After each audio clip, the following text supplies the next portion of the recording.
सासू माँ बदल गई। कहानी उस घर की है जहाँ बहू और बेटी को एक माना जाता था, लेकिन फिर अरे शिखा बेटा, तू रसोई में क्यों घुसी रहती है? जा, रोटी मैं बना लूंगी। नहीं नहीं माँ जी, आप बैठिए, बस सारा खाना बन ही गया है।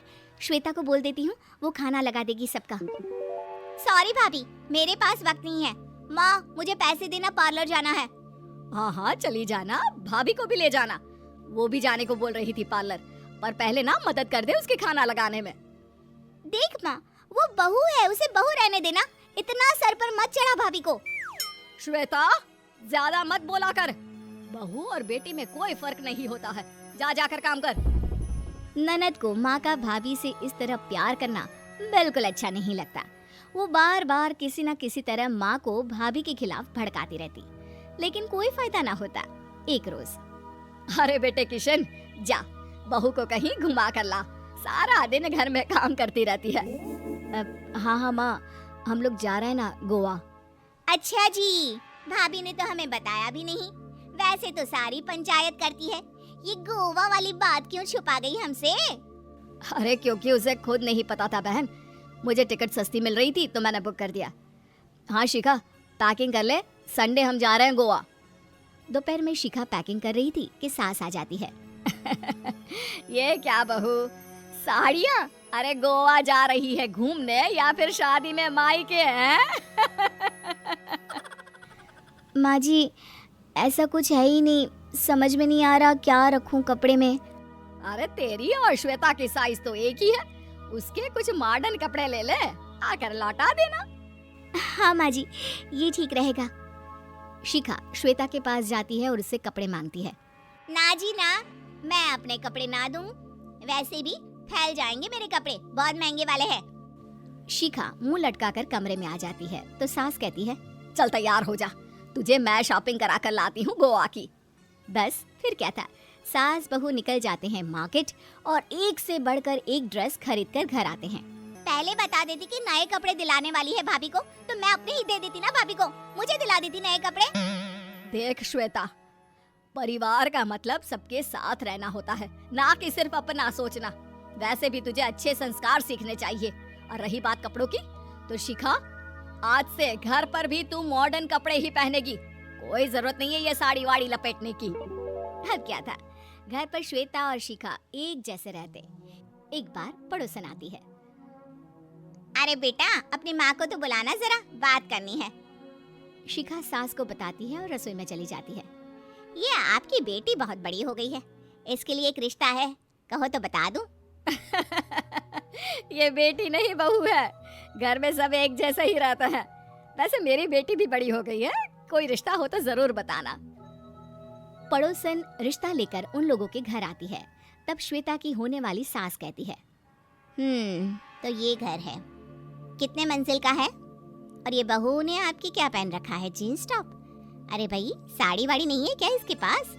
देखिए, सर्दी है तो साड़ी में बहू कैसे मैनेज करती, वैसे पहनती है साड़ी भी।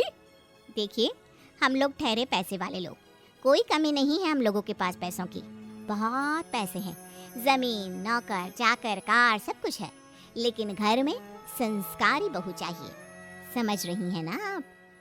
सास कुछ कहती कि श्वेता बोल पड़ती है, हाय रे, नौकर चाकर से लेकर जमीन, कार, पैसा, हाँ हाँ मुझे रिश्ता मंजूर है मुझे। अरे रुक जा श्वेता, मैं बात कर रही हूँ ना। देखिए, हम लोगों के घर इतनी आजादी नहीं मिलेगी। अरे हाँ कर देना माँ, हाँ कर दे जल्दी से। सास क्या करती, बेटी की शादी ऐसे घर में कर देती है जहाँ ना उनके विचार मिलते हैं और ना ही आचार।